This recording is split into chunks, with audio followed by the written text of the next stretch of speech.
Today's video is a really fun one. We were really fortunate to have Jefferies jump on the channel for a 90-minute or so conversation about the sports card hobby and how he likes to approach collecting cards. He, is an average dude despite being super famous and wealthy, and it's really refreshing to see somebody like him be so passionate about the hobby, specifically with the more affordable cards and things like that. He's literally just like your typical average Joe collector, which is, awesome and refreshing to see. Because usually when you see people like him come into this hobby, not to typecast people, they're really big on the high value cards and stuff like that. And they don't really get it, right? They're purely just doing it for the attention or for show. But he's, super passionate about card collecting. And hopefully that comes through, in the video, because I can't recall if I already said this, but we talked about, how he got back into modern cards, what he likes to collect, what he's trying to chase in the future, stories about from him as a kid, what kind of things he's got in his PC, and you'll hear him talk and be really passionate about that kind of stuff. So, it's awesome. It's refreshing to see. And it's certainly not something, I'd ever thought I'd get to do on this channel, right? He's a really famous Australian comedian, but,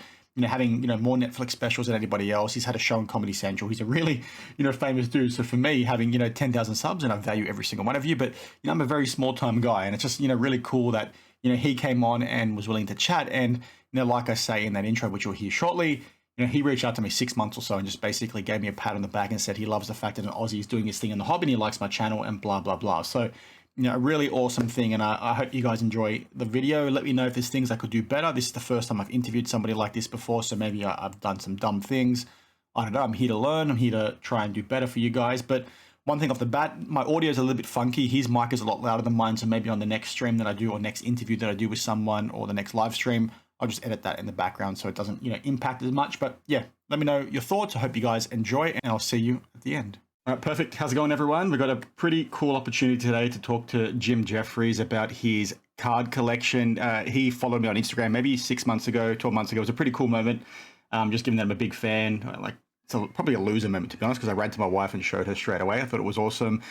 And it's just cool to see somebody, collect cards, and he's obviously been doing it his whole life. So he's going to talk about that with us. He's stopped and started and things like that. But, nice to see, a pretty famous person go ahead and participate in this hobby and sort of do it on the down low as well. He's not front and center like a lot of people are. And I like that, but we'll talk about it. So Jim, how's it going? Welcome to the channel. Thanks for having me, Dan. Big fan of the podcast. I've been listening to you for a while. As you said, I reached out to you, not the other way out. Just nice to watch an Australian do content on cards. You know what I mean? And I think the hobby's growing a lot in Australia. I know that Point 130, Australian company and stuff like that. And I think I think hobby shops around Australia are going to open up more and more and more and more. I appreciate. Look, man, I'm so looking forward to doing this podcast. Every time I do a podcast, I got to talk about stand-up comedy and how you write a joke and all this stuff. I don't want to talk about comedy at all. I'm over the moon just to be chatting about cards. And when you said I'm not front and center about it, I used to not be front and center about it, and then I posted about one card that I pulled, and I've been getting grief online about it ever since. But I'm happy to be chatting about cards, man.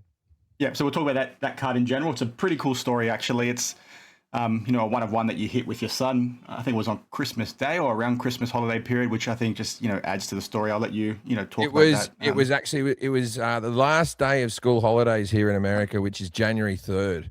They go back to school, and my son was going back to school. We had two boxes at Christmas that we opened in Perth. I took him over to Perth, and then I had one box left in the house that I don't know, I was going to open by myself or something like that. And me and my son pulled nothing from the two boxes on Christmas Day, nothing at all. Like maybe we got $200 worth of cards back from, $1,200 worth of boxes, And then we came home, and he's like, "Oh, I want to go back to school." And I said, "Yeah, I understand you, man." I said, I pulled him home and said, "Look, mate, I got one more box." I said, "Let's split it." And I split the packs off into two piles, and I said, "You pick the pile that you want, right?" And he went, "That one." Right? We started ripping, and the second or first, second, or third pack, it was really early on. I pull out, and I pull the LeBron Helix, which is the case hit. And I was over the moon. And then I looked at it. I went, holy shit, it's the one of one. I started screaming. My son started screaming. We started jumping up and down. I'm so happy that I pulled it and he didn't pull it, because I think that's too much money for a little fella. Right? Like he's 13, but I want the guy to get an after-school job and learn the value of $1. And I don't want him to have a gambling problem for the rest of his life. So I walk in. I literally say to Hank, I go, "Mate," I go, "there's not going to be anything else in this box. That box is done." And so I walk in, I show my wife, and Hank's mother was over at the house as well. And I was showing the girls. I was like, look at this guy. And they were like, that's great. How wonderful. And then I hear Hank starting to scream in the room, and he pulls a redemption card for a Cooper Flag auto to 99, green auto to 99. So it was a hell of a box. The card's now available on Golden, and I'm having seller's remorse out the wazoo. I don't know why I sold the thing. I should have just kept it, but we're a Clippers household, and I have a small LeBron collection. Like I've got, just a 9 of his rookie and stuff like that. I've got a couple of his downtowns and stuff. So I'm not anti collecting LeBron, but I thought I could put it towards another card that I might want more or something like that. But I think every time you lose a card, if you're like me, and I'm more of a collector than a seller, right? So I'm in it for the collecting. I find it hard to part with these things, but I also don't want to be a hoarder in my life and collect every card. If I haven't looked at a card or held a card in a month or something like that, I'll sell it at a show or what have you. That's like sort of the good way to look at it. I'm the same, right? So I've got a pretty big soccer collection. That's mainly what I chase. I've got a Frank Lampard over here, sold the game. Beautiful. I only did 1 year of flawless soccer. And these are match-worn boots, and these are very affordable. I don't understand why the hobby stays away from them, because they're soccer players. They play with their feet. You'd think cards with the boot relic in them would be what you want to chase, right? Yeah. But I had an Andrea Pirlo, who's an Italy legend, won a World Cup, and I sold that a couple of weeks ago, and I've had seller's remorse instantly. But the offer was just way too good to turn down. And I was chatting to a few mates in the hobby, and this is probably one way to think about your card too, where he's like, the price that you were offered was ridiculous. Would you be comfortable paying that amount for that same card? And my answer was no. Exactly. So that helps the conversation. Obviously, I'm still thinking in the back of my head, I still want it, but I'm not paying that money for that card. I've bought up a lot of soccer with the idea, and I'm saying soccer because of American listeners or whatever. Yeah. We know it's football, right? Yep. So I bought a lot of football cards with the idea of the World Cup coming, and that I'll be able to flip them. And there's things like I bought a Ronaldo Kaboom for $1,500 that's now selling for like 10,000, but now I don't want to get rid of it. And I know after the World Cup, it's going to go drop. I bought this bad boy, right? That's my pride and joy. I love that card, right? That he's got a special case. It's like I'm all over that one. But maybe the soccer thing just keeps going. Maybe it just, and I don't like to look at cards as investments. I like to look at them as something that I can enjoy. And when people come over the house, I keep a box of every card that I've ripped that's numbered or autographed or insert that's not worth grading. And if kids come over the house, I just go pick through the box and get what you want. You know what I mean? Yep. It's just a fun way to connect with my friends' kids or whatever. Like if they come over the house, they actually enjoy it. And adults lose their minds about cards as well. I think it's a wonderful hobby. It's kept me from going back to the drink. And I collected as a kid. North Sydney Bears was my team, still is my team, and now? They're back in Perth. I've been helping out a little bit with that, but I just got in trouble with the NRL the other day for swearing on Fremont Street in the middle of Vegas. I was going to ask how that went. Dan, they didn't tell me not to swear. There's 15,000 English and Australian rugby league people just chanting in the street. You come out, who the fuck are you? Yeah. What the fuck? That's what I do. Yeah. So it's like I got on stage, like they put a duck on stage and then asked why it quacked. If you tell me not to swear, I won't swear, but no one told me what to do. Which is a huge oversight. It was fight or flight, man. But you know what? Not a big deal. Do you want to know why? Because World War III is happening. So who gives a fuck about anything else? By the wayside. Well, it might be a good thing, actually, because Parramatta opened their season last night and we got smacked by Melbourne 52-4. So ouch. Not a good start to the year.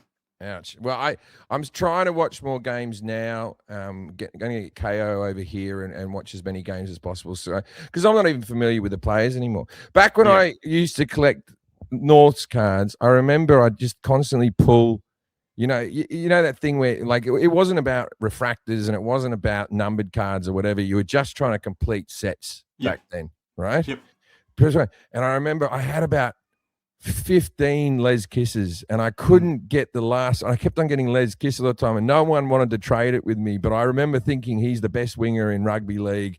And I probably these are going to be worth something. So I've still got like 15 Les Kisses over at my dad's house in a box because I thought that's the one that's going to hold. That's going to be the Michael Jordan. Yeah, I collected a lot of NRL as a kid as well. I think it's a bit expensive now, to be honest, for what the product is. But they've changed manufacturers in the last 12 months. And apologies if you can hear my kids gone bananas in the background. That's all right. But they're with Select now, who's an Aussie company. They produce pretty awesome cards for the AFL, and they've just got the NRL license back, and the cards look good. So I might start buying some again. But yeah, I'm a huge Eels fan, so try and buy what I can here and there. But and are people having trade shows and stuff in Australia for these things? Or? Yeah, there's a lot more now than there used to be. Like there's probably one every other month now in Sydney, but they're mostly TCG focused. It's very hard to find like sports specific shows, but the big one is the Hobby Hangout. So that's based in Melbourne, Sydney, and Brisbane. They do 1 or 2 a year in each city, but it's pretty big. It's growing. It's certainly a lot better than it was, 2-3 years ago. I like sports. I collect a little bit of Star Wars. Just because I was born in 1977. That's what men my age do. And I clicked a little bit of Star Wars, but I prefer sports. But I understand the idea behind Pokemon, that the Pokemon character never gets injured. They never have a scandal. They never have anything like that. They just, go along. But the thing I like about sports cards is that it can go to shit. Yeah, that you're like speculating, the volatility of it. The idea that, like... I pulled the other day a Conan Narnik Niederhausen, Yannick Conan Niederhausen, who's the backup center for the Clips, and I bought his order, and I was like, I pulled his order, and I was like, oh, this card will probably be worth nothing, but I'm still going to get it slabbed because and now when that kid comes on the court, I get excited every time he dunks. I think that card's going up a little bit. I think, right? Yeah, it adds a layer to collecting, right? Because it's like, you want to see how this kid goes, or if you hit a cool card for a player of a team that you don't like, right? It just adds an extra dynamic to watching the sport. I think it adds to it. I think that's lost a little bit these days, but that all makes perfect sense. Yeah. So there's speculating on young players with cards and all that type of stuff. I think the hobby gets a little bit silly with, especially in basketball, with whoever the next big thing is. Like I do think the Cooper Flag and Knuppel market at the moment is a bit inflated. Wemby was definitely inflated. Now you buy Wemby, you're really buying what he's worth sort of now. You know what I mean? But when he first came out, you couldn't get those things at all. There was no speculating to be had. It was like it was like just buying. I don't know a good metaphor for that. You think I'd be a better talker after all these fucking years? No, but it's always been an issue, right? I remember I used to break heavily in 2015 with Cherry Collectibles. So Grayson, the owner for that, he used to break out of his living room. So I was one of his first few customers, and I used to see people go crazy for prospects back then. Like Select 2013-14 was something I ripped a lot, and Victor Oladipo was the rookie that everyone wanted, and his cards are pennies on the dollar now, and nobody wanted Giannis. I remember sitting there in breaks, and I'd get like a Giannis RPA, and they'd be laughing at me because nobody wanted that. And now they're worth a small fortune. So I've got a little bit of Giannis here. Where's my best Giannis card? It's from the Revolution. I love a pen auto. Pen auto is so much better than like a sticker, obviously, but obviously like just a fountain pen thing. I'll show you a few cards that I like here that are sort of quirkier. I got this is from the Sports Illustrated Kids 1990 Tony Hawk, right? Nice. Right. That's not going to go up. It's not going to go down. It's never going to fluctuate. That's just something that I keep that reminds me of when I was a kid. For Australia, I'll show you some cool Australian cards. We got Mark Viduka, who it is the PSA 9, but he came backstage at my gig in Croatia the other day. The Duke, man. I fucking love that guy. Yeah, he's my favorite soccer of all time, I think. He's so technically gifted. I love a big man on the ball. He's just, phenomenal. Well, the 2006 World Cup, I went with my father to Germany. That's the card series from that one. They've got that little stripe down the side. Yep. And, they remind you of happy times, right? So I think I showed this to you last time. Sorry to cut you off, but it's the ticket from the Japan game. Yeah, this is unbelievable. Well, we didn't finish the podcast. That is the greatest game of football that Australia's ever played. Yeah, coming back, and this what it meant for the country, right? So many years after falling at the hurdle for qualification, it was just phenomenal. And Aussie Goose leading us well, Tim Cahill, phenomenal. Tim Cahill getting those 2 goals because the fact of the matter is we lose that game against Japan, That's the World Cup over. That's what we were never beating Brazil, and Croatia was a long shot. There was no getting through to the next round. We had to win that game, and so it could have been all over before it started, right? Yeah. And that I will say, when Australia beat Croatia, and they went back into the tunnel, and then they played AC/DC, shook me all night long, and the Australians wouldn't leave the stadium, and the Socceroos came back out. And I was there with my father with tears in his eyes. That's one of my 5 core memories of my life, happiest moments of my life. Yeah, amazing. Right? And so that card, this card here is just like, the downtown. They got landmarks. Yep. It was numbered to 25. I think it's somewhere there. And there's only two of them to a 10. And look, no one's selling these or whatever, but this is my favorite card because I can think about that moment whenever I look at that. Yeah, it's had so many big moments. So for those that don't know, he's our greatest goal scorer at the World Cup, our greatest goal scorer of all time. Like, phenomenal athlete, box-to-box midfielder, phenomenal with his head with the ball, and quality player, like absolute legend. Unbelievable player. So I'm going to show his. Okay, so you have your Hornus Wagners, and of course the whole thing with the Hornus Wagner is that he thought that cigarettes were bad for kids, and so that's why he didn't want to be. And so there was a very short print, and that's why that card's so valuable. But then I have, from that same series that the Hornus Wagner comes from, because I'm more a baseball guy than a basketball guy or anything like that. Baseball was the first sport I fell in love with. When I came to America, the first thing I did was come to a Dodgers game. And so I've got a Ty Cobb from the T206 there. It's one of my favorite cards as well because it's that real old school type of looking one from the Hornus Wagner line. Nice too. Now that's a 3.5. That's pretty good condition for that year card. But then this is how low the market is for Australian cards for certain things, because there's no greater athlete that's ever lived statistically than Donald Bradman compared to his peers, right? They reckon Michael Jordan would have to get another 30 points a game or something to be even close to it. This is from 1934. This is an 8.5.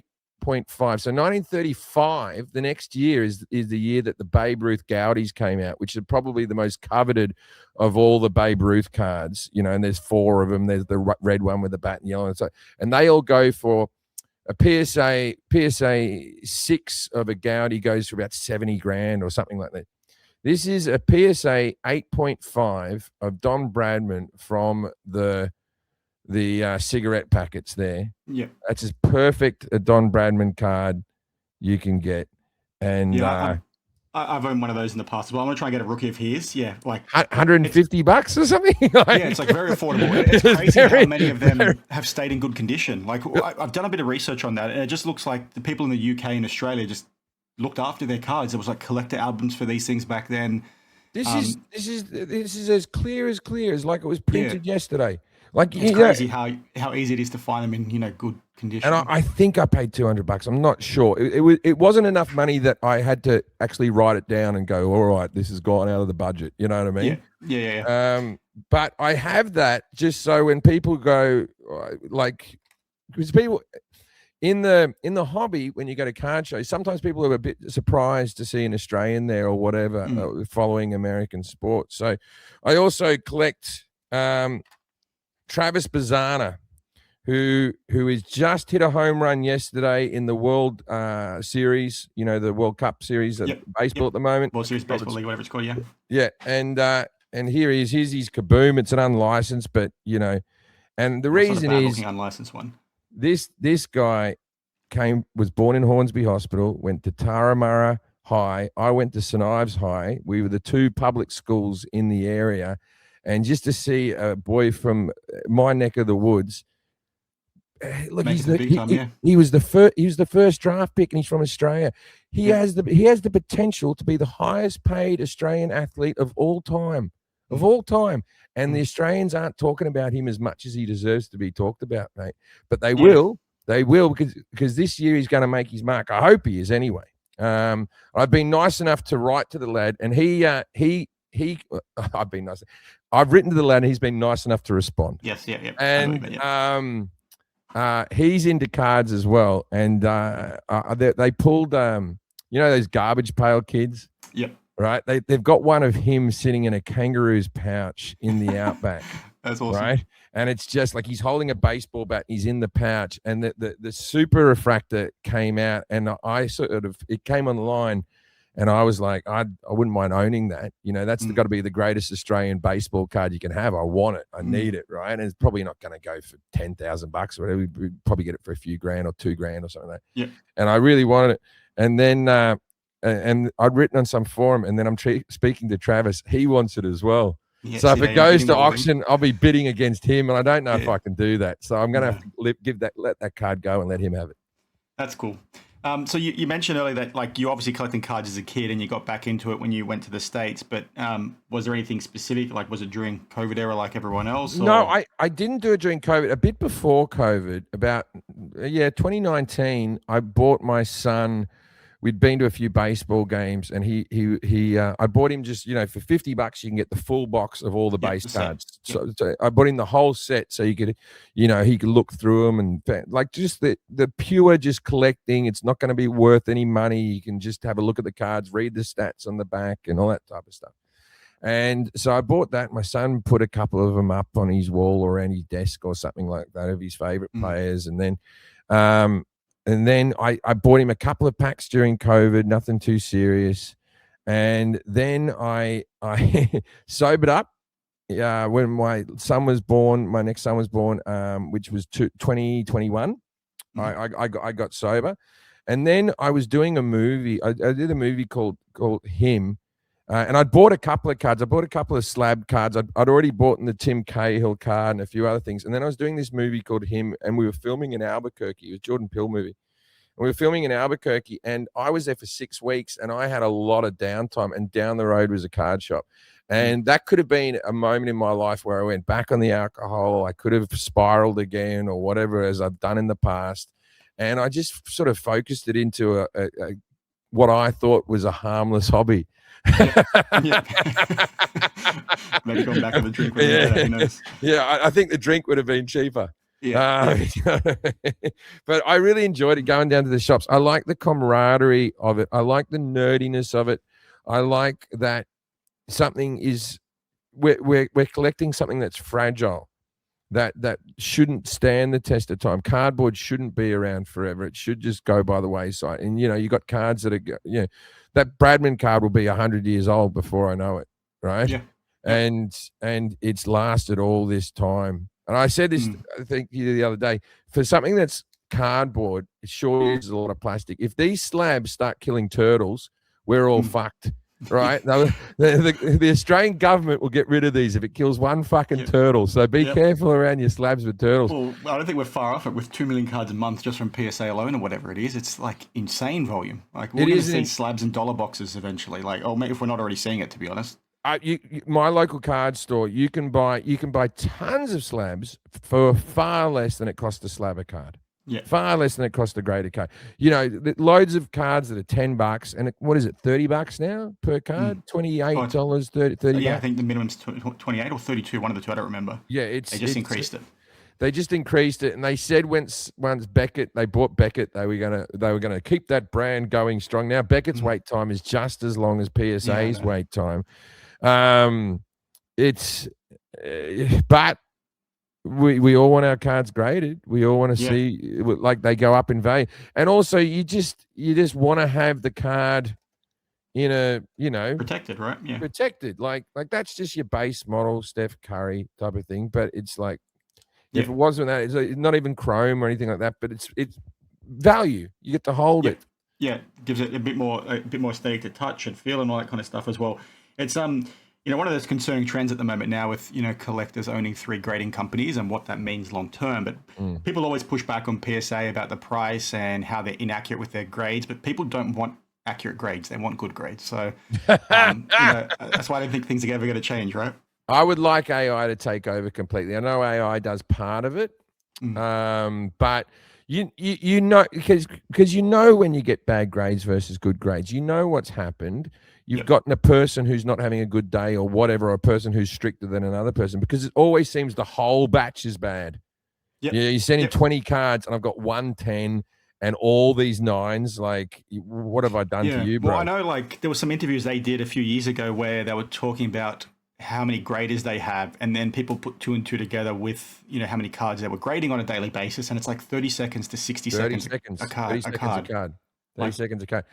And then when you send in an expensive card, it takes, they probably scrutinize it even more. Maybe the 30 seconds works in your advantage where they miss little people things. Have theories about that, sending cards in certain orders, and they're very tactical with, which cards they put in the list first, because they think, they might get the cobwebs out of the way with the first couple they grade, and then when they get to the good one, they'll actually spend time on it.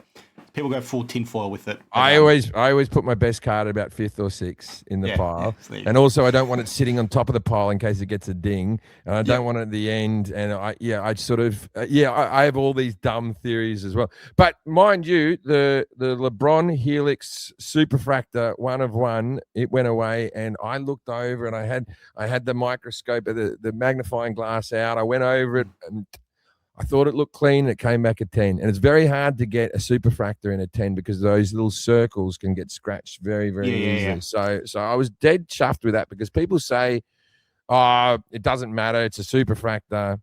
It doesn't matter what grade it gets. It's a 1 of 1 anyway." But you will still want it to be a perfect 1 of 1. Well, it doesn't matter unless it's a 10, right? And I'll put it on screen when you talked about it earlier. I'll do it again when I edit now, but. People can go ahead and bid on it if they want. It's on Golden. Go on to Golden, have a bid, man. They would have upcharged you, I'm sure, PSA. I have a deal for anyone who gets the card. This is the thing. I'm allowed to do this. Explain that. Sorry. Yep. This isn't chill bidding or anything. This is just straight up.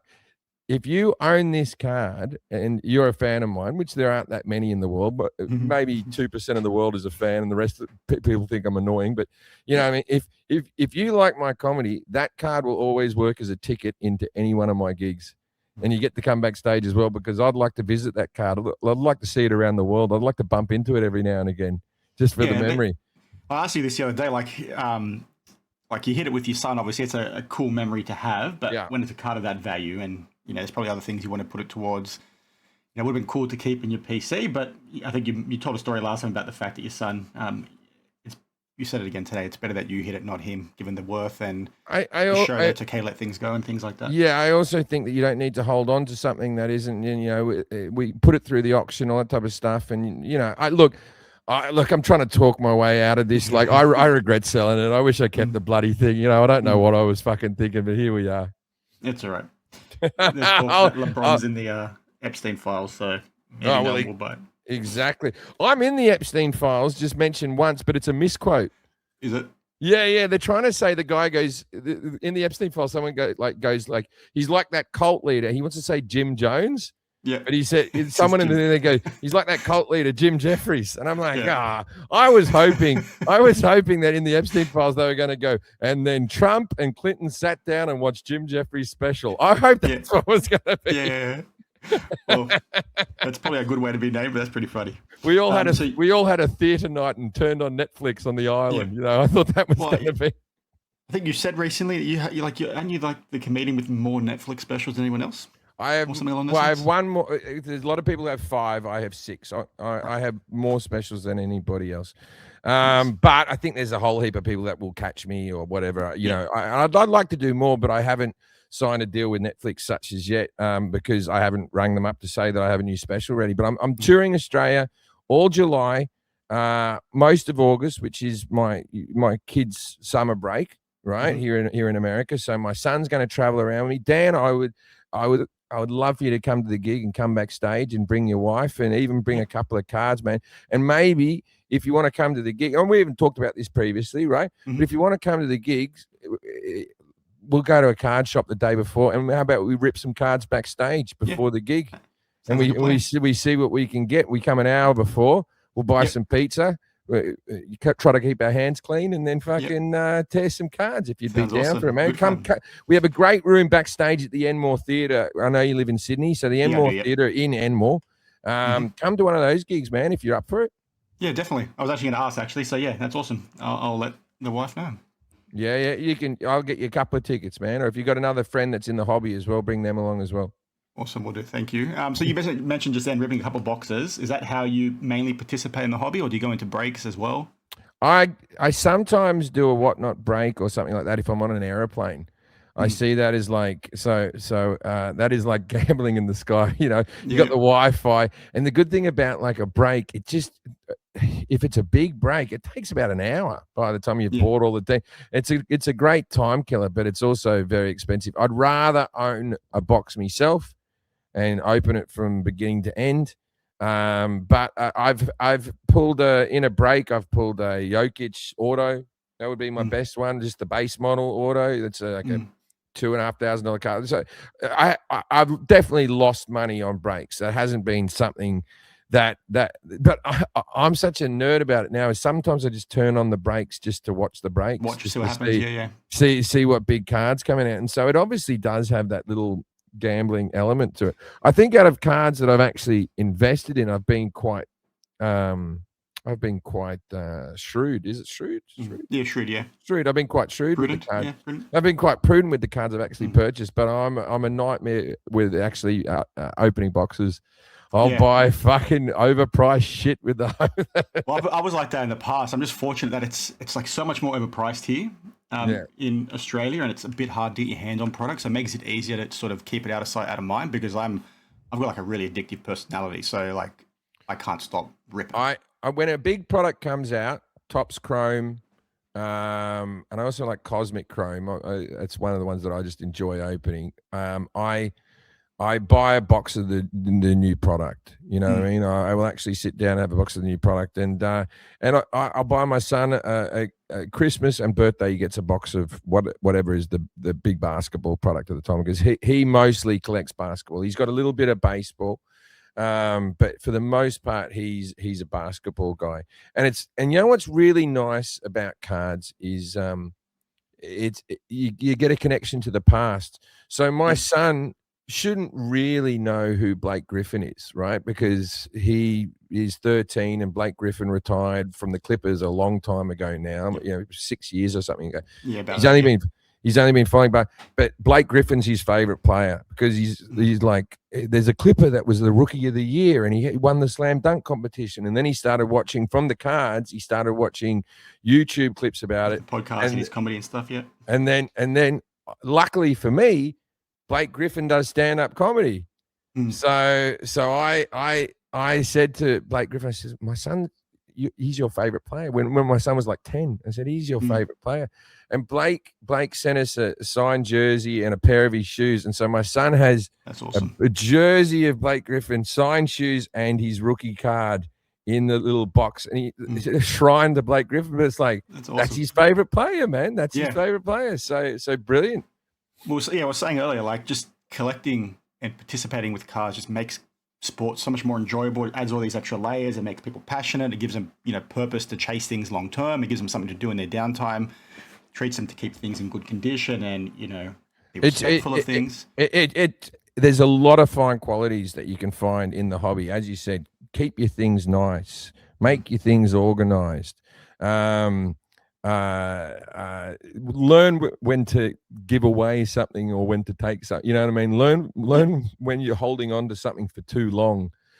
So my son has done a lot of mistakes already in sports cards where he's wanted to grade a player that I didn't think was worth grading, or he traded in a player that I didn't think was worth trading in for another card. But I'd rather him make those mistakes on a $30 card than when he has to buy a car.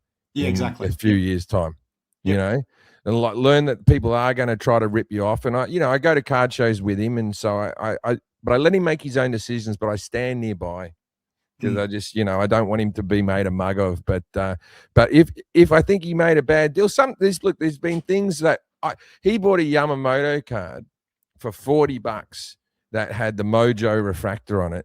And I was like, and Yamamoto had been in the league for that stage this was his second season. It was before the World Series. And I was like, I don't think his cards are going to go up. He's a great pitcher, but he's not a world beater. The Japanese market. Then he has the most remarkable World Series that any pitcher. That card is worth $250 now. Right. And my son looks at me like, Dad, this card's no good. You know what you're talking. I really tried to talk him out of it, and I was wrong. So, it's He sort of had his finger on the pulse a little bit better. He said to me, he goes, he's going to have an amazing World Series, right? It was during the playoffs, and we weren't even in the World Series yet. And I went, all right, Hank. And then what happened? The most remarkable World Series that anyone's ever seen. Yeah. I don't follow baseball super closely, but I recall seeing all the news articles about his performance because he's a pitcher, right? He's a pitcher, and he was doing stats that were unbelievable. You know, of course, there's Otani that will outshine you and stuff like that. So the players I collect at the moment is I like Mookie Betts, Shohei Otani. I'll collect any sort of little bit of Dodgers that you can get, and then I collect classic players. Jackie Robinson. See, Jackie Robinson, I don't think his price will ever go anywhere because one of the most important moments in the civil rights movement was Jackie Robinson's moving from one league, the black league, to the white league, right? And that was something so massive. I figure anyone who's going to be taught in high school, he's taught in history class in America. He's taught in history class, right? His cards can't go down in value because he's dead unless some scandal, they find some paperwork from the really old Epstein files, from Epstein's grandfathers. Epstein the first. But that also is that's also what people need to think about, right? Because you've got cards like that where you've had these athletes, you know, be pivotal from a cultural perspective, right? Or they've had phenomenal careers and their cards are not outperforming, you know, these modern prospects and stuff like that. And people get lost on that. So people chase Luka at the moment, but for him to sort of, you know, his cards be worth what they are now long term, he has to have a better career than Jordan or Kobe, and that's obviously never going to happen. As I said, there's a Jokic card that's already over 30,000. It's outselling my LeBron card, Super Refractor, by a mile. And you're like, that's like, he's going to be remembered the same way like Elijah Wan's remembered, right? Amazing player. Anyone who's into basketball will know about him, but he's not going to have the same longevity card-wise as LeBron James. LeBron James should, if things go to plan, him and Steph Curry should be the two players that carry on in 20, 30 years. They should be, right? I believe in Steph Curry because Steph Curry changed the game. He changed the way it was played. He brought a whole new audience to basketball. In Asia, that's their Jordan. And you think, okay, because let's be honest, Asians, for the most part, are shorter people. They're not all slam dunking. And then they see a bloke come out there and just burying threes. Boom, boom, boom, boom, boom. Of course he's going to be a god and make more kids who aren't physically massive play the sport because he's only a slight guy. I think that's even some of the appeal of why I like Mookie Betts or Don Bradman. Little fellas that their hand-eye coordination is just like super technical. It's just like it gives you hope that he can do it. I can do anything. You know what I mean? Yeah. Everyone always references Muggsy Bogues from the 90s, right? He's 5'1" or whatever he was, and he looked so small next to Jordan and all this type of stuff. So small, and because he gave everyone hope. He gave everyone, if he can do it, I can do it. I'm taller than him. Maybe I should be in the NBA. Exactly. What off the back of that, like you mentioned that you're chasing those from a PC perspective, but when you came back into the modern hobby, was there anything that confused you that didn't make sense from the get-go? When I first got back into the hobby, I didn't know, because, you know, collecting sports cards, and I collected basketball as well in the early 90s, you know, because basketball had just gotten into that era. Shane Heal had gone and played Andrew Gaze had gone and played, I believe, for the Spurs and got a couple of threes and he had a ring, and you know what I mean? Like there was a movement happening in Australia where kids were getting into basketball, and I was on the ground floor of that, you know, like that's what we were watching. We went to see the Sydney Kings. We thought it was ace, you know. And you used to go to Razorback games all the time from Western Sydney perspective. You could only go see the NBA on Sunday. They would replay a game in the middle of the day, and it would just be a replayed game. But it was amazing. It was all Michael Jordan, really, that pushed the sport. So when I was collecting it, there were just the base cards, Jordan and all that sort of stuff, base cards, and then there was a couple of inserts that we didn't really know, like the jambalaya inserts or stuff like that. These, you know, steel. All these different the Duncan Go Nuts, right? Yeah, I wanted a I've Yeah. wanted a Dunkin' Donuts card. I've never had one. Yeah. I always think they're overpriced, and then I Mm. still want it after I see it. You know what I mean? But they were the big chase cards. So that was the introduction of chase cards being brought in, where we actually went. And then when you open up your first pack, when you come back into the hobby, and you like pull out a card, and you're like, "Is this all etch?" And you don't understand that this insert, there's hundreds of thousands of these insert. But when you first start tearing a packet, you're like, this one's not a normal card. And you go straight to eBay and you're Freddie Freeman, all that. And then you're like, $1, right? And then so I didn't really know about numbered cards as well until I got back in the hobby. And so you learn very quickly that, you know, you're in the hobby. What does red mean? Red means to 5. Yeah. Right? Well, it depends on the manufacturer, to be honest. Black to 10, to 5, yeah. Black to 10, orange to 25, green to 99. These are things that you just learn about as you go through the hobby again. Where you know, I remember reading comic books as a kid, and I had a friend who was really into me. He goes, "Oh, I should check out this comic book," and you don't know which is the first episode, to buy. Yeah, first appearance. Yeah, and like it's like, am I buying halfway through a soap opera if I buy this copy? Well, I understand it. So there is a little bit of inside baseball to the whole thing. I think it can be very daunting to people just getting back into it. But once you learn the rules and the tricks and that type of stuff, it feels like you have a language that you and only a select amount of people have. Where I can talk to you about this. My assistant Jack's sitting off to the side. He doesn't know what the fuck we're talking about. He knows nothing. He knows nothing what's going on. Nor does he care. Yeah, probably because you got headphones on, right? So I don't think he can hear, or can he? He knows he can hear. He's got a pair of headphones off to the side. Nice. He's always listening in case I start saying something wrong. He'll put his head in and go, edit that out. Edit it out. Can do. Yeah, like that. Fucking Fremont Street all over again. Yeah, that's one of the best things about the modern hobby, though, right? The education that's out there. Because to your point earlier about like kids going to card shows and buying things, like when I went to shows as a kid, there were one or two that happened every couple of years. Like I got ripped off plenty of times. If I went into a store, there's a famous store here in Sydney where it's run by two blokes that were notorious dickheads that would raise the price on you if you spoke to them wrong, right? So, you know, that doesn't really happen anymore. It probably does, but there's a lot more education out there. And that's like a huge positive for the modern industry. People hate on it all the time, but it's a big thing. I don't think I could go back into the hobby if not for Card Ladder Market Movers 130, right? If you have these apps where you know you're not getting ripped off, you can see all the comps. You used to be before, you go into a card shop in Australia and you buy a card for $30 and it's probably only worth $3 or something like that. But you just had to believe the bloke you were talking to. Without the internet, who knew what these things were worth? And so I remember having a basketball card and a kid at school going, "You got ripped off. You don't even like that," and feeling like a bit of a fool. But he probably didn't fucking know either. He was just saying that to be a fucking dickhead, right? Yeah. And so, but I remember thinking, no, this is a good one. And there's no worse feeling in the world than being ripped off. It's not about the money. It's about being cheated, where you're like that guy got something over me. He got one over you, Yeah, you don't want people. I bought a Luca Kaboom a year and a half ago, and I paid $3,000 for it, and the card was only worth $2,000, and it sat in my belly so fucking bad that I'd been ripped off by $1,000 for this. I think it was shill bidding, and because it was just $1 over $1 over my max, right? And so I had this card, I paid $3 for it. It's only worth $2.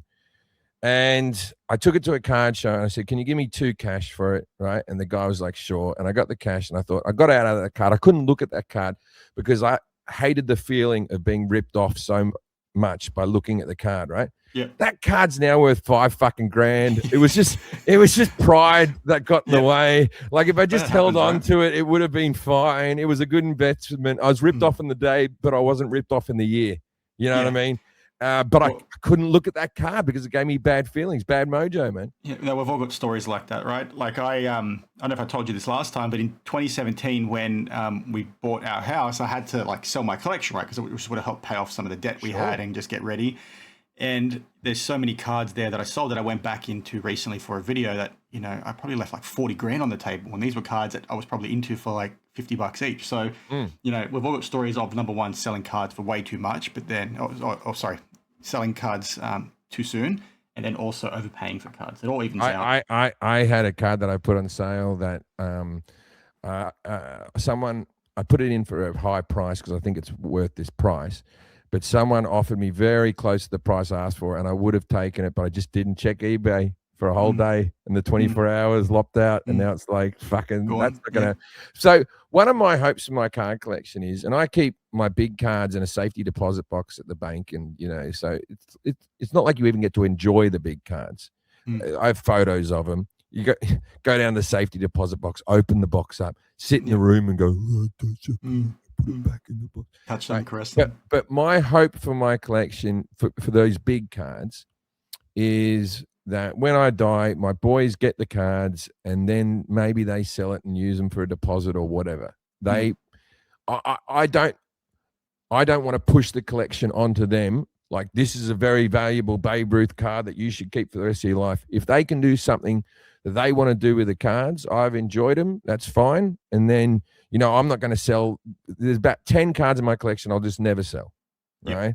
And hopefully the boys can do something that they want to do with their lives. And if they're into collecting cards, maybe they want to hold on to them. I don't know.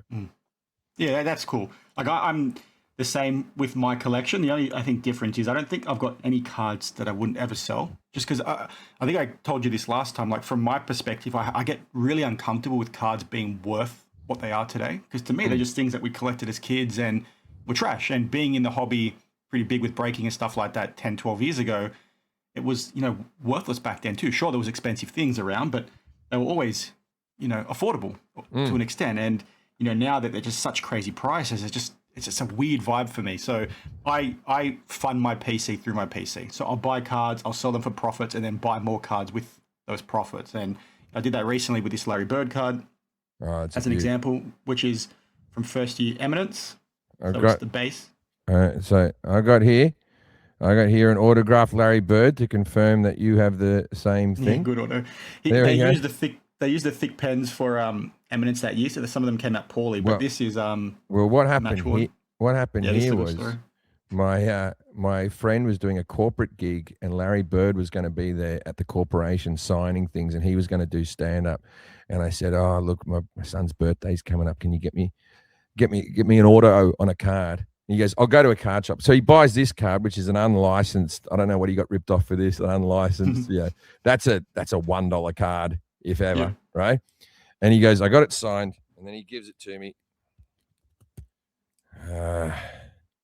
It turns out that Larry, come on, Larry. Come on, mate. Well, come on, he signed enough fucking things to know to take it out. Like, that's that's a cunt's move, Larry. Well, the only benefit is you can put a more expensive single in there. I put a more expensive one in, but it's not like your one, man. Game used, fucking. Yeah, game used. It's first year Eminence. Like, for me, the stuff that I chase now is like, I want to be very specific with what it is I'm buying. So this is first year basketball Eminence. I think, out of all the Eminence releases, I think this one looks the best. And when I think people are going to look back, they're going to want, first year Eminence. Are you the same thing with soccer? You going to get that graded, or you just going to keep it? I like, for Eminence and the thicker cards, I prefer to keep them in the because they come in case like this in the box, right? But you can see here, like, I don't know if you own any Eminence, they're like super thick cards. So when PSA slab them, they put them in like slabs that are like this tall. So it's like a weird thing to sit on the shelf. No. It looks a lot more smarter just like that. And then also a card of that value. Look at that. That's Fabio Cannavaro, Italy captain, captained us to a World Cup. One to Italian 10. heritage. 1 to 10. It's 1 of 10. Yeah, it's got a little diamond in there. But yeah, I chase, the sets that matter. You were talking earlier about serial numbered cards. Like, one of the things I've talked about in the past is you have so many sets get released every single year. Like, I use LeBron as an example for Prism. He has an out of gold every year out of 10. So people think it's just out of 10, but there's been 10 years of Prism. So technically there's 100 golds now of LeBron, and then you have all the parallels that are beneath it. And then you look at, Mosaic and Spectra. It just adds up. This is why I sort of dig the card that I pulled, though, because the Helix, if you get his base card, and then you get the Superfractor 1 of 1, there's also the red to 5, the 10 to the black to 10, the orange to 25. They've only got the one Superfractor of the Helix. There's no 10s, there's no 5s, there's no whatever. So it's kind of unique in that aspect. When you just show me that a tank, I've just got an itch now for a card that I really want to buy. I want to get a Christian Vieri. I reckon I could get them for pretty cheap, right? Well, I've got a I got a story about that. So I was in the Macau show. They're actually a bit expensive. You can get autographs of him from Flawless. I used to own one. But I was in the Macau show in 2023 and I was lined up to meet him, but my wife was heavily pregnant and I couldn't make it in the end, but that's fine. They arranged for me to have like a one-on-one meeting. I grew up in the same suburb as him. So he grew up in Bosley Park here in Western Sydney. That's where I grew up. A lot of people don't know that he was a Sydney boy, yeah. Yeah, and what a lot of people don't know is he was a phenomenal cricketer. He talks about being better at cricket than he was at soccer or football. His sporting hero when he was at the World Cup, when he scored the most amount of goals, he said in a press conference, "Who's your sporting hero?" And they expected him to say Pele or Maradona or whatever, and he said Alan Border. Alan Border, yeah. Alan Border. And Alan Border was then interviewed and didn't know who the fuck Christian Vieri was, who was playing for Italy, and sent him a signed cricket bat. Yeah. So the lad, I heard when he first went to play in Italy, he could hardly speak Italian. Like he could get by, but he wasn't fluent. No, he grew up here. He's like out and out Aussie. Like when he speaks with his Aussie accent, and he's a big party animal. I'm not sure if you know that, but yeah, like would have loved to have met him because, like I said, we grew up in the same suburb. Like Marconi was a big club in the NSL. He played for them. He played for Sydney Marconi, did he? Oh, okay. Yeah, I believe he played for Marconi. Yeah, his dad did as well. That's why his dad came over. So they grew up in Bosley Park, which is where the Marconi Club is. That's where we used to go when we were 18-year-olds and party. And... I follow the Australian soccer a little bit, but then I got right into it when I went to university. I studied musical theatre at university, and I studied at a place called Whopper, which is where Hugh Jackman went and all this. It's like NIDA, but for musical theatre, right? Yeah. Anyway, so it was in Perth, and the Perth Glory were the only team. This is before the MLS, right? It was before the A-League, sorry. A-League, yep. Before the A-League. They were the only team that was selling out, you know, and so I'm a Perth Glory guy, right? Even though I'm from Sydney. I went to a few Sydney Olympic games back in the day, and when they had that team with Harry Kill, the Northern Beaches team, before the A-League, I went to a bit of that because they played at Bear Park. I used to go watch the Glory, and the Glory had at that stage some Ivan Ergic, who went on to play for, I believe, not Croatia. What did he play for? But he played in the World Cup and all that type of stuff. But we had some good players. Motrin, or whatever. Anyway. I don't remember a whole lot from the NSL, to be honest. Yeah, sorry, I'm talking about. A-League started I'm like an elderly athlete whose elderly grandparent is telling you about a cousin you've never met. Remember your second cousin, married to the girl. Yeah, Perth were like huge in the NSL. That's all I know. Like they came into the A-League with like the most pedigree because they were super successful leading up to it, and then they struggled when the A-League kicked off. But I never really got into the A-League until the Western Sydney Wanderers came in, like being from Western Sydney, and then the league sort of stuffed that up with how they policed it and stuff like that. It was sort of good. And how are the cards for the A-League? Like dirt cheap. Nobody cares. Right. Like I bought a set. The first set from 2005, maybe 3 or 4 months ago, and I got an Archie Thompson autograph in that, but it has some Socceroos cards in there, which I thought were pretty cool. I don't know where I put them, but they had the 2006 World Cup cards, so like the highlights from that. Well, let's talk straight up World Cup, right? So I just played in Vegas right before the Australian Rugby League game happened, and there was a lot of Australians. Only about a third of the crowd was Australian who showed up. Mostly, it was all sold out. Right? Mostly British. Mostly British and American that showed up. But I am, with my son, going to follow the Socceroos around. Nice. And so I've already got a sold out show in Vancouver that's already sold out from before the gig, and we've just added a show to there because I do all right in Canada. I tour Canada a lot. And then we're coming down. So that's Australia versus Paraguay. And then I'm going to Seattle to see Australia versus USA. Now, this is going to be this is going to be a delicate thing, right? I have an American son who enjoys his Australian heritage. I think when you're a young kid, I think being exotic is fun, right? Yep. And so you'll hear him say in his American accent, "Hey, mate, yeah, how you going? Oh, good day." Like he'll do that type of stuff, right? And it's always been funny to me to have sons that have American accents, right? Growing up in Australia, and my wife's British as well, so it's very weird that my children have American accents. But he's going to have to make a choice. What jersey is that boy going to put on? Well, it better be the Socceroos jersey. I think it's going to be, but I don't want to push it. I don't want to push it. I'll just sit back and just see how he feels, right? Because obviously he'll wear the Socceroos jersey against Paraguay. He has no problem there. But then against the USA, who does he go for?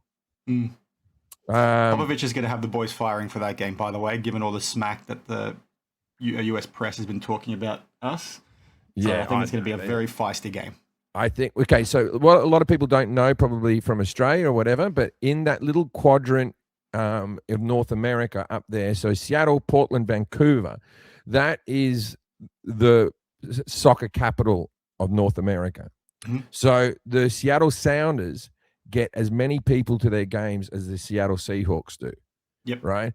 People are mad for football up in that little quarter.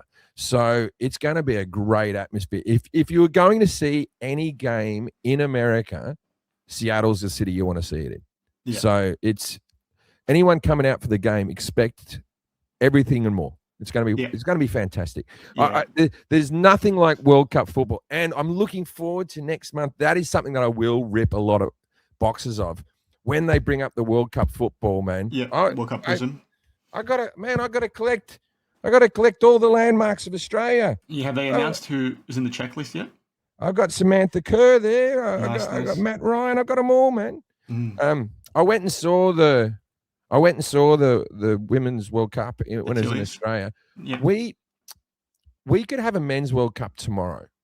Yeah. Rugby stadiums, football stadiums, we have all the fucking stadiums ready to go. No more infrastructure, ready to fucking go. And they keep giving it to places that America's. Yeah, well, shit. Okay, it's awesome. Do you think Mexico's ready to go right now? They got fucking cartels last week, fucking setting all the cars on fire in cities where the games are going to fucking happen. Yeah, it's just disappointing that they, from an Asian perspective, they took it to Qatar before they brought it to Australia. But I blame our government. I think that's part of the problem. I think we don't pay enough in bribes. Yeah, well, we got done for that, right? Because Frank Lowe tried to pay them off last time and got caught out. But the AFL hasn't helped. The Women's Asian Cup is on right now, so the Tillies played last night, I believe, and they're not playing any games in Melbourne because the AFL wouldn't allow any of the stadiums to be reused. So we've got too much infighting. It would be phenomenal. It'd be the greatest thing ever to have a World Cup here. I've gotten in trouble for. I'm not an AFL fan. I don't mind it as a sport, but I think the reality of that sport is if the rest of the world decided to take up that game, they would have. Who are we? Who are we? The greatest day. We're the only country who plays it. If NBA players played the jumping catching game, you're saying the jumping catching game? Yeah. I think we have a few blokes who would be rather good at it. Yeah. Right? Yep. It's like we got these skinny white guys with their arms out and little shorts, and then women fancy them. But I don't get that sport. I don't get it. Rugby league, I understood. Soccer, I was mad about. I've never been to an AFL game. People say it's very good live. But it would be better, right? Because you could see everything, but I just can't get into it. I'm this culture was too much. Right? I'm a big rugby league fan. I've been an Eels member for 22 years or whatever it is. It's not going to change me, right? Yeah. Soccer and league are my sports. And the thing about league as well is England plays it. Other countries play it. It's so close to union, the whole world can kind of play it, right? Yeah. I feel like with all the people from the Pacific Islands as well, we really do have the best teams available. You know what I mean? Many of these guys, if they grew up in America, would play in the NFL. But they just didn't grow up in the right country for the money, But I love the league, man. I love it. Yeah, well, they're back now, right? So the Bears, you can get back into them. Well, if I'm allowed after my Fremont Street swearing, I might not be allowed into the stadium. Who knows? But I've got the Bears t-shirts, man. I'm very excited about the Bears. I'm very excited about the Bears being back, man. It's good. Talk about the Bears all the time. Yeah, Matt Meninga's the coach, which I think is pretty cool. I'll be in Vegas next year, actually, because the Eels are apparently opening the season there. So I'll be up there watching some of those games, see how it goes. In terms of your card collection, though, you mentioned what you're buying and what you're chasing, but is there a grail card, aside from Christian Vieri, that you want to try and chase? Yeah, I've only decided I want a Christian Vieri card right now. So this is a new which flawless soccer will be the best ones to get. To be honest, I want a Jordan and a Kobe Duncan Go Nuts. Are those clear cards from the 90s? I'd really enjoy those two cards to have them next to each other. But in a PSA 10, a Jordan's about 27,000 or something like that, or a PSA 9 or something. I think I'd probably go a 9. I could drop. I don't want to drop more than $7,000 on each one, really. I just don't want to. You know what I mean? But they're two cards that I'd really like to have. Out of the modern era, there's nothing too serious. I'd like to have. What else? More Jordan stuff and that. But yeah, I think the Duncan Go Nuts are the two that I've got my eye on, that I keep on going online and looking at and thinking, oh, maybe. There's one that's an SGC 10, which is in Kobe, which is going for like 10,000. If it translates over to a PSA, it's worth like 20,000. You know what I mean? So it's like I keep on looking at that one. But then if I get it, I crack it open and then it gets a 9, I'm fucked. Right. Yeah. Well, people are thinking there might be an opportunity down the line where PSA might offer crossovers between PSA BGS and SGC. That's like a rumor circulating. Whether or not they do it, I don't know. But... yeah, but they'll still always regrade the card. Even if you send back in a cracked case, they regrade the card, right? With BGS or whatever. So I had quite a valuable Jordan that I tried to send back in, and then they said, "Oh, we'll give it a lower grade." So I said, "I'll just bring it back." You know what I mean? There was a problem with the label on it. Yeah. Do you like you just mentioned obviously some inserts from the 90s, but do you prefer autos, match worn stuff, or just? I'm not as into relics as most people are. I appreciate relics, but I don't mind an auto, but I just like a good ass fucking rare low population card is where I'm at my happiest, right? Like to think that I have something that is very sought after of a player that's very famous. There's only 50 of them on Earth or whatever. So in the modern era, I do like the case hits. I do like the kabooms and the downtowns and all that type of stuff. But I don't know how they'll hold up over time. I don't know if they'll be a thing. But yeah, it's going to be tricky to see what sticks, right? Because there's so many of them. It's going to be whatever the hobby just gravitates towards over the next 10, 15 years. So they're just going to pick a thing, right? Because there's plenty of inserts from the 90s that are worth jack shit. So, for instance, let's just look at some rookie cards here. Let's just look at some straight up. Let me see. Okay, so these are your two best. These are your LeBron and your Jordans for just straight up rookie. The Mega Cracks, you know, they're the equivalent of, you know, of this, which is probably the most famous basketball card of them all, right? Yep. So we got this one, but this is substantially rarer than this. Hundreds and hundreds rarer, right? Substantially rarer than this. So I think over time, this actually will outperform this eventually.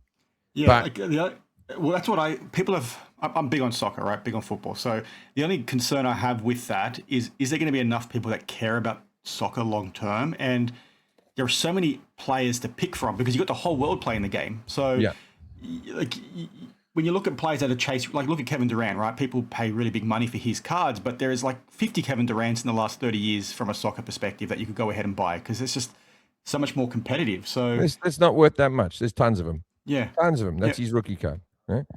I think the world will catch up, but there's just so many options out there. Like there are so many phenomenal players. Have you seen the Fanatic store in London, Piccadilly Circus? Have you been? Okay. No. It's big, right? It's big and they're fucking in, right? Yeah. And it's more than it being big, it's packed, right? Me personally, I think that all the slab cards there are grossly overpriced and trying to get tourists, right? The actual wax, the boxes, the cardboard are reasonably priced because Fanatics owns Tops. Yep. Tops, they're there, so they actually sell it for a reasonable price, right?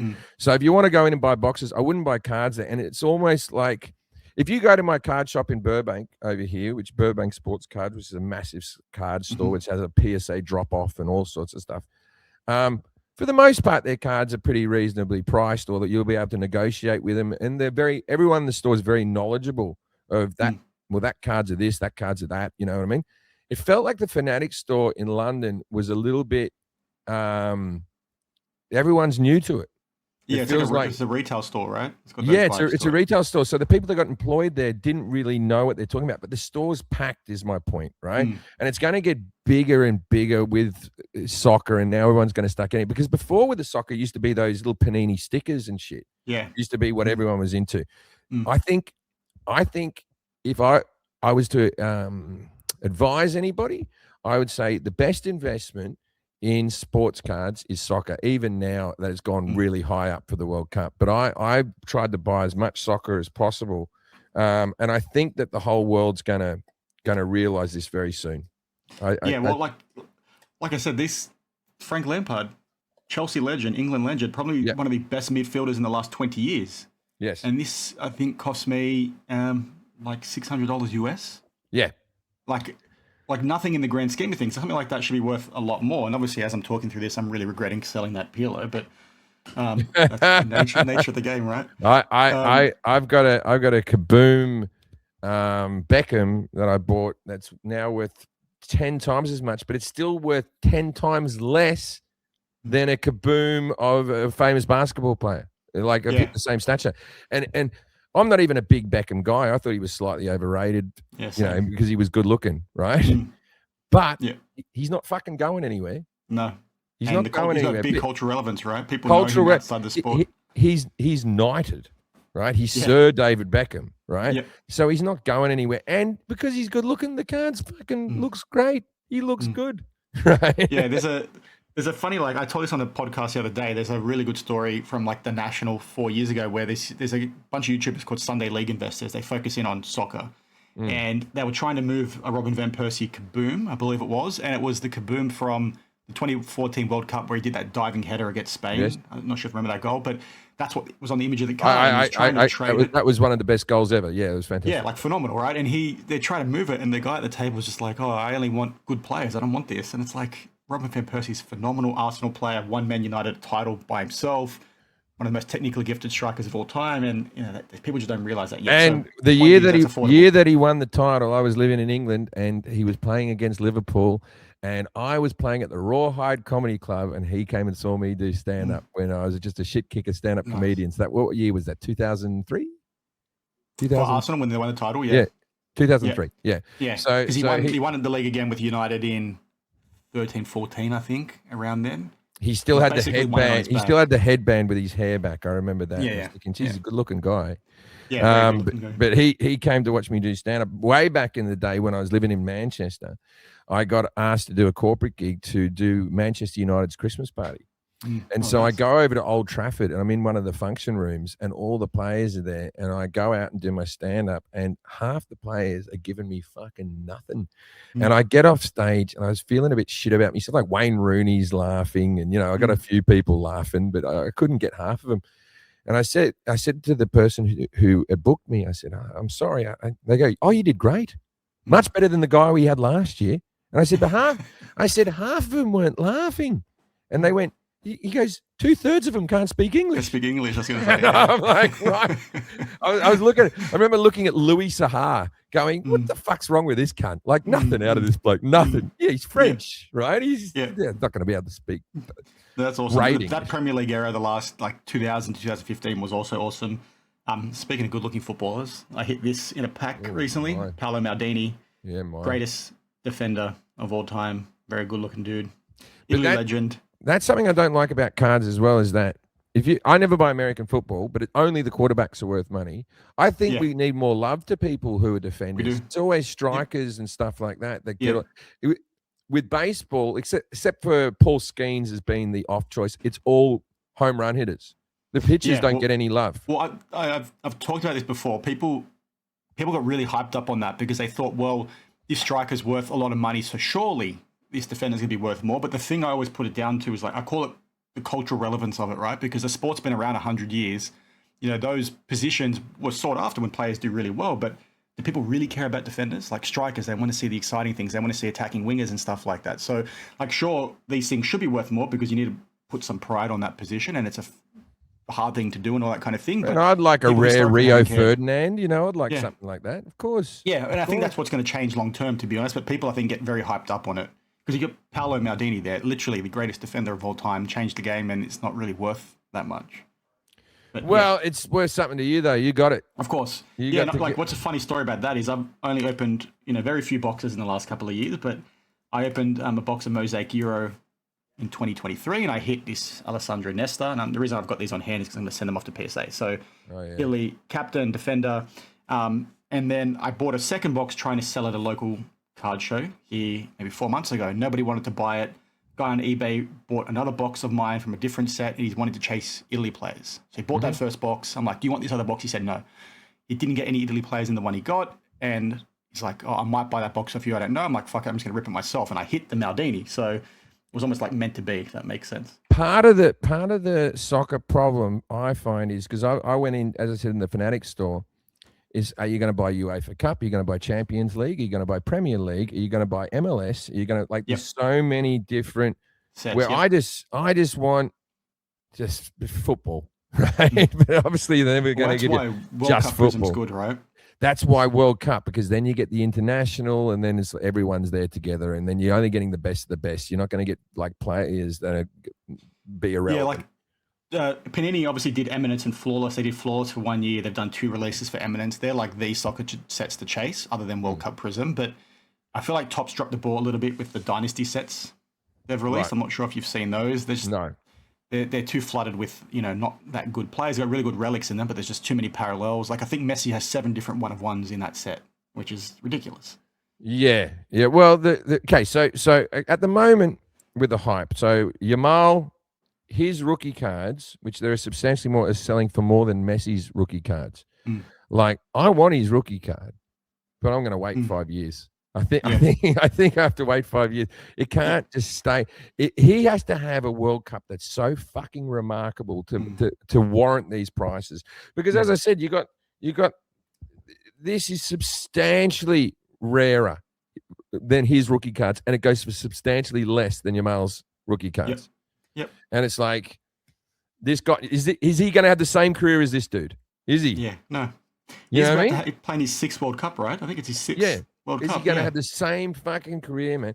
It's like, I can't see it. And if he does, he has to actually do better than his cards actually. So if you could have gotten him really, really early on when he was just a junior or whatever, like there was a few months there you could have bought his cards. Apart from that, fucking leave it be, man. Yeah. Leave it be. You're not going to. You mentioned the Fnatic store, sorry. One of the good things they've done recently is they're now going to sell boxes unsealed to customers when you pick them up. So they're trialing it for a new release of one of the Premier League sets, which I think is really good, because these things sell for crazy prices on the secondary market, and it's going to help keep things low. They're going to make sure scalpers don't buy them. From what I hear is, like, you'll buy the box, they will cut it open, they'll give it to you.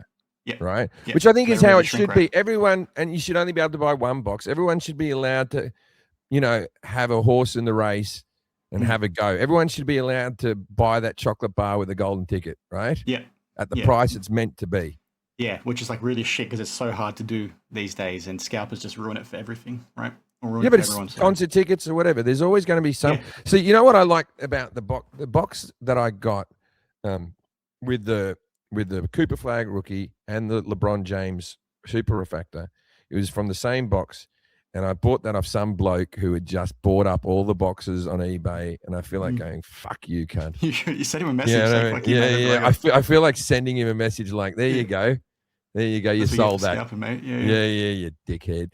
But he actually, but it's these people who they make the prices so much fucking higher and the demand so high that only people who can afford to do it are people who have money. It's like, where's the entry point for kids? And I know what you can say is for the NBA, you can get NBA hoops and you get cardboard. There is an entry point for everybody, but it would be nice if, look, my kid isn't poor.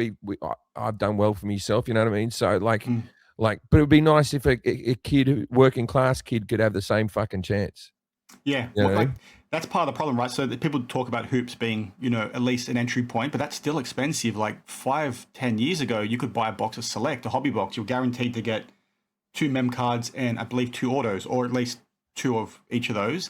And that box was like $300 Australian or $400 Australian. Yeah, it's true. But now that same box is probably like over $1,000. So like the accessibility is like even out the window with the affordable stuff. Because number one, you're not going to get good things on it, and you're paying $300 for a box. Like that money goes a long way these days. It doesn't go a long way. Sorry. Well, I tell you what, Dan. If you come to my show, how old are your kids? My daughter's 4. My son turns 2 in May. Okay, too. Well, they're not collecting yet. I was about to say I was going to buy some boxes and you could get that you could take home I'll to your just find kids. a random 12-year-old and bring them along. Hey, this is my son. But I'll tell you what, we'll order some boxes. We'll open them up. My shout, mate, for you being awesome. so nice to have me on your show, and we'll fucking open up. We'll find something good, man. We'll find That'll be something good good. fun. Like how fun would that be, man? To pull a nice card backstage and then watch a comedy show and all that type of stuff. It's a good night out for both of us, man. Good fun. Yep, I love it. And for your 4-year-old and your 2-year-old, I won't give them any gifts whatsoever. It's up to you. You're the parent. Yeah, all good. I ripped Pokemon with her. She likes it, but I ripped some Disney Topps Chrome stuff with her for not Topps Chrome. It's like the Disney. It's like a more affordable set. I've done the Disney Chrome with my 4-year-old, and I did actually pull I did 2 boxes, and I pulled and I thought it was going to be more valuable than it was, but I pulled a signed Buzz Lightyear sticker auto to 28 Buzz Lightyear. It's off being graded right now, and it's like I can't get suckered into a new box of cards. If I start collecting Disney, like I've got like over here, I got a few. These are my Star Wars ones that I'm sending away, that I like the Star Wars Galaxy, right? It's just, and this is just purely for like, I like Star Wars. I want to look at pictures of fucking Yoda, right? Right. So that's my one. And I don't believe those cards will ever go up in value. I don't think anyone's going to go, oh, the 2023 Star Wars Galaxy. Well, that was a fine year for Star Wars Galaxy. There's so much Star Wars merchandise out there. This is purely just for the kid in me that I just want to enjoy.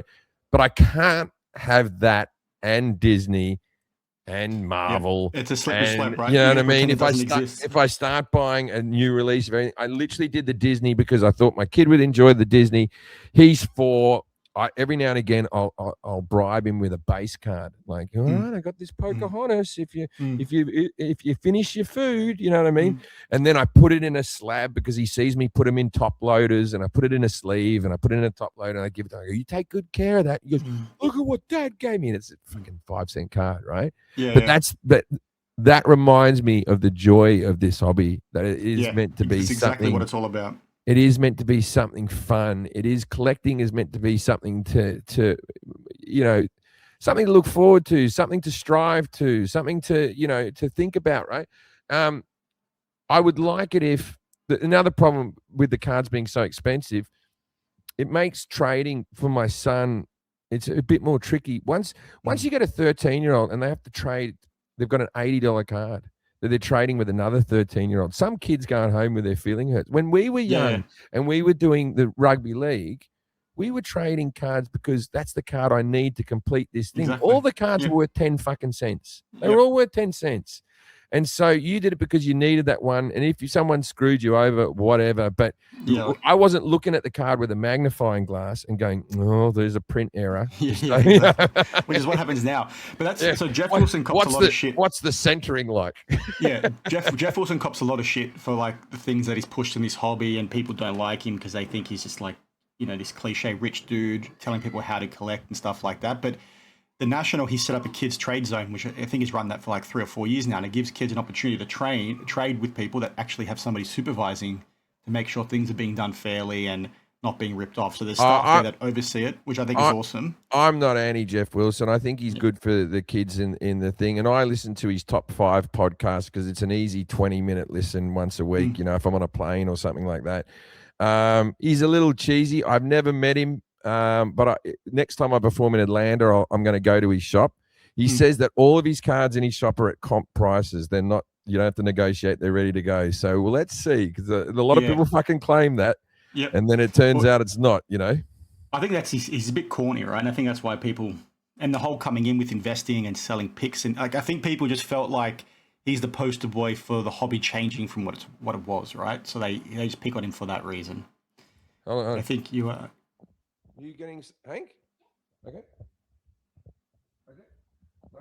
Sorry, that was just my wife's going to pick up my son from school. Okay. Sorry, I was just she's meant to have left a little while ago. He can stand by the bus stop. He'll live. It's LA. There's World War III going on. We're all going to be fine. Yeah. But yeah, like I think he's just the poster boy, right? So people just say it like that. So Yeah, well, there's a few other influences that I kind of like with the card things. I actually do like watching people going around and making trades. That's a little Yeah. nerdy thing that I enjoy, because like you can put yourself in your own in their shoes. Would I take these 4 cards for that 1 card? You know, I always go for the 1 card, right? Trading upwards, right? Getting rid of a bit of your collection for 1 Grail card. You know. Yeah, I do. What am I talking about now? We were just mentioning about Jeff Wilson. I think he's probably good for the hobby as a whole, but I see why he annoys people, because he does things like, oh no, PSA are going to be good with Beckett. No, they're not. Yeah, exactly. Yeah. I know you have a PSA corner in this corner of your fucking shop, right? I know you do, but don't fucking piss in my pocket and tell me it's raining, right? Go, oh no, they actually want Beckett to be good again. They want to bury Beckett. They want to bury SGC. If I own the company, I would do exactly the same thing. Of course, it's business. You buy at your competitors if you can, and then you fucking bury him, right? Yeah. So, but he sometimes feeds you a bit of bullshit that I think he has been given from the companies himself. So I feel like he's a good man who does good things, who is slightly compromised. Yep.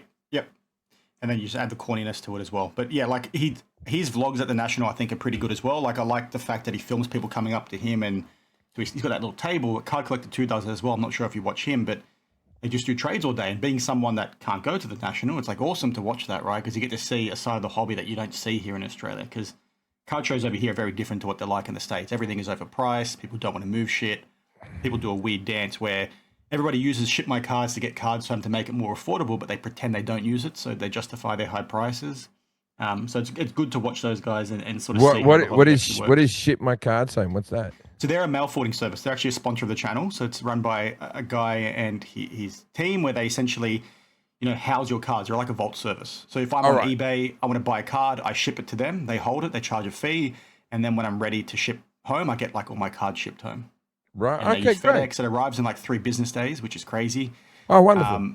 Yeah, so I've saved so much money using them. They've helped so many collectors here in Australia. Because obviously, or maybe you wouldn't know this, but eBay in the US, they use like a standard service, and to send 1 card home is like $40 or $50 US, irrespective of the value. And they take like 4 weeks to arrive, and it sometimes never arrives. So this just helps with that, because it cost me like $3 to ship to Arizona or Oregon, get tax-free location, and then, ship them all home. Right. Well, that makes a lot more sense. Yeah, I use the Vault system, both the Fanatics Vault and the PSA Vault and all that type of stuff. And then if I'm going to try to flip a card or something like that, but no, that sounds like a much better system. I'm glad they're a sponsor of your show, Dan. Yeah, it's good. They came on board. I've been talking about them for 3 years, but they're a nice little sponsor. So, yeah, but that's a good business. I like anyone who sees a little hole in the market and figures out, because I often think about moving back to Australia, and then I think to myself, oh, what would I do with the hobby? Would I still be able to participate in the same way? Let's say I live in Perth or something like that. There's probably not going to be a show. It'll all be online. Will it be the same? So it's wonderful to have companies like that, where they sort of take away a bit of the stress for you and make you feel like the world is a bit smaller than it is. Yeah, it's good, because they like you have everything stored there, but you can ship it, you can send it to grading. It's like all really smooth. They action things within 12, 24 hours. So it's not like it's a huge roadblock or a bottleneck to get things transferred out or sent anywhere. So you can still list things on eBay from their platform and just sell it and ship it around. Like I've done that plenty of times. So it's really good from that regard. All right, so the next time we talk, what card are you chasing? And I'll tell you what card I'm chasing. Let's see if we can get one. I don't know if there's one specifically, to be honest. It's probably just another patch auto, if I can, of like a good player, like a GOAT. Like I recently picked up the Larry Bird. It'd be trying to maybe buy another flawless soccer card. Maybe try and get the PLO back that I sold. I don't know. I'm not actively chasing anything. It's just, GOATs, match 1 stuff on card autos. Yeah. Sets that matter is what I'm trying to get. Like I haven't really thought about it. I made a purchase the other day. Like I'm not sure if you know much about Dragon Ball Z, but I picked this up, on-card autograph of the voice actor, pack pulled, incredibly rare. Got this pretty cheap. My son likes anime stuff, so yeah, I know of the show, but I don't know much about the different. But what about you? As I said, I'm going to go to a few shows. There's a show coming up that's actually at the Inuit Dome, which is the Clippers Stadium. And I'm going to try to go to that. I want to go to the National and see how I go. I went to the West Coast card show the other day, and I I got a Caitlin Clark downtown, which I sort of thought, that's she's the Michael Jordan of basketball, Yeah. hopefully, and her prices are a little bit down. So that's been my last sort of biggish purchase. But I've got about 10 cards that if I can find a Dunkin' Go Nuts, I'm willing to trade these cards in at a show to get the card that I actually want. And I want to get that card at a show. I don't want to pay taxes on it. I don't want the tax man to know about it. I'd like to get it in cash so I could get it a little bit cheaper. And, I'm just being honest with you. You know what I mean? Because you shoot my cards, mate. They got a tax-free location. Yeah, exactly. That's what I should do. Yeah, like it makes sense, right? But also, I don't want to pay the eBay fees. If they don't have to pay the eBay fees, right? If they don't have to pay the eBay fees, and then you're paying in cash, you get the card. If it's a $27,000 card, I'm going to get it for probably $24,500 cash, right? It's a massive amount of money to save, and then selling off a few of your cards. It's just so wonderful to walk around the floor of a fucking card show and start the day off with a certain amount of money, sell one of your cards, buy another card, do the thing, and then walk out with 5 cards less than you walked in with, but a card that you want to have, and you got $5,000 in your pocket, and you think, that's a fucking good day, man. That's as fun a day as you can have. I think that's as fun a day as you can have on this planet. You should, when you're here in Australia, you should see if there's any of the hobby hangouts on around the cities you're in, around Melbourne or Brisbane, because you'll see some pretty big Jordans here. There's some big-time collectors over here that have cards that you won't see anywhere else, which is a weird thing to think about, but these are big-time collectors from the 90s and 2000s that have huge, $1 million collections. It's insane. Well, if you've got a Dunkin' Go Nuts, Jordan, or Kobe Bryant, you know how to reach me, man. Just go to my social media, DM me. My assistant will answer the DMs, and anything with cards, I always respond to. So if you've got something, try to sell it to me. I'm around. And also, if it's the card I want and you want to come to my show in Australia, come backstage and we'll see about that as well. Let's do some deals through this podcast, bro. Yes. Set them your way after they bid on your LeBron, that is. Dan, I got to get going, brother. Mate, thank you. I really appreciate it. My son's knocking on the door. Mate, if your listeners were happy to have me on the podcast, let's do this again, right? But if it turns out to be bad for you, sayonara. I appreciate the respect, brother. I really do. No. And have you back, mate. Thank you for having me on, Dan. It means the world to me, and I look forward to hanging out with you in Sydney, and we'll do that thing at the end more if you got the time. Yeah, no, 100%. I'll be there. We'll make it work. Bro. Cheers. Thank you. Alrighty, guys, that was the interview, the conversation with Jim. Let me know what your thoughts are. Let me know if you enjoyed it. And like I said in that intro, please share any feedback you've got down in the comments below, because I was really nervous beforehand. Hopefully that didn't come through within the conversation itself. I don't think I mentioned it, in that intro, but we try to do a recording, 4 or 5 days before the one you saw in this video, and his internet kept cutting out. So, I was just really nervous the whole time, and hopefully it all flowed and made a lot of sense. But like I said in that intro, it's really refreshing to see him be so passionate about the hobby. You see so many guys come in and spend all this big money, and they're purely doing it for show, and it's very surface level, their knowledge, but he's really deep into it, especially with things like baseball and stuff like that. Like he loves the cards, he knows the detail, he's really passionate, he goes to shows, he's building PCs for himself and with his son, he knows what sets are out there, he knows what to chase. He's a really switched on dude, and it's really cool to sort of, see him, be so passionate about cards. So hopefully you guys enjoyed it, and hopefully we can get him back on the channel in the future, either with another recording in a few months' time, or maybe even a live stream. He's always willing to talk cards from the conversation I've had with him. So hopefully we can keep that going and try and bring you guys some more insight. So, as always, guys, thanks for watching, and I'll see you in the next one. Cheers.